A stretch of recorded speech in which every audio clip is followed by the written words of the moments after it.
इधर संभल में बुलडोजर चल रहा था, उधर हैदराबाद में ओवैसी तड़प रहे थे। उनके मुंह से बद्दुआ निकल रही थी और बात बर्दाश्त नहीं हुई तो ट्विटर पर ट्वीट कर लिख दिया, ये तो सुप्रीम कोर्ट के फैसले के खिलाफ है। जिससे सुनते ही संभल के डीएम भड़क उठे और उन्होंने ओवैसी को वो कानून बताया जो शायद बैरिस्टर की पढ़ाई में भी ओवैसी साहब पढ़ना भूल गए होंगे। पर डीएम साहब का वो जवाब सुनाए उससे पहले ओवैसी का ट्वीट पढ़ लीजिए। लिखते हैं, संभल में आज जो बुलडोजर एक्शन हुआ वो सुप्रीम कोर्ट के फैसले के खिलाफ है। सुप्रीम कोर्ट की गाइडलाइन के मुताबिक 15 दिन की नोटिस होनी चाहिए। जिनके घर टूटने वाले हैं उन्हें अपनी बात रखने का मौका देना चाहिए। बुलडोजर को किसी मुजरिम को सजा देने के लिए इस्तेमाल नहीं किया जा सकता। योगी सरकार एक पूरे समाज को सजा दे रही है। उनका जुर्म बस यही है कि उन्होंने अपने संवैधानिक अधिकारों का इस्तेमाल किया। जो सरकार सुप्रीम कोर्ट का आदेश नहीं मान सकती वो सरकार संविधान के मुताबिक काम नहीं कर रही है। क्या ऐसी सरकार को सत्ता में रहने का कोई हक है? ये कहकर ओवैसी साहब संभल के मुसलमानों की सहानुभूति बटोर पाते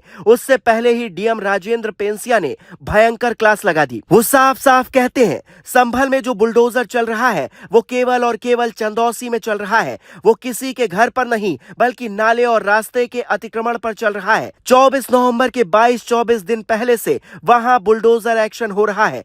सुप्रीम कोर्ट ने जो आदेश दिया है उसी के हिसाब से कार्रवाई होती है। लेकिन ओवैसी इस बात को नहीं समझते, इसीलिए कमेंट में भी कई यूजर्स उन पर भड़क उठते हैं और डीएम की तारीफ करने लगते हैं। लेकिन इन बातों से दूर डीएम राजेंद्र पेंसिया अपनी ड्यूटी पर मुस्तैद नजर आते हैं। ये तस्वीरें उसी संभल की हैं जहां 24 नवंबर को बड़ा हंगामा खड़ा हो गया था। वहां एक कुएं के पास डीएम साहब क्या कर रहे हैं, इस कुएं की धार्मिक मान्यता क्या है और डीएम साहब खुद ही कुदाल चलाने पर क्यों तुले हुए हैं, ये भी समझ लीजिए। फिर आपको बताते हैं कि आखिर ये राजेंद्र पेंसिया है कौन, जो कभी कुदाल चलाते हैं तो कभी घास काटते दिखाई देते हैं। ये जिस कुएं का निरीक्षण कर रहे हैं ये संभल के सबसे प्राचीन 68 तीर्थ और 19 कूपों में से एक है, जिसका नाम है चतुर्मुख कूप। वहीं के अलाम सराय इलाके में ये कुआं है जिसका जीर्णोद्धार नगर पालिका के कर्मचारी करवा रहे हैं और इसी का जायजा लेने डीएम साहब पहुंचे थे, जिसके बाद खुद ही कुदाल उठा लिया। इससे पहले डीएम साहब घास काटते भी नजर आ चुके हैं। कौन है डीएम राजेंद्र पेंसिया? साल 1983 में जन्मे राजेंद्र मूल रूप से राजस्थान के श्री गंगानगर के रहने वाले हैं। 2015 बैच के आईएएस अधिकारी हैं।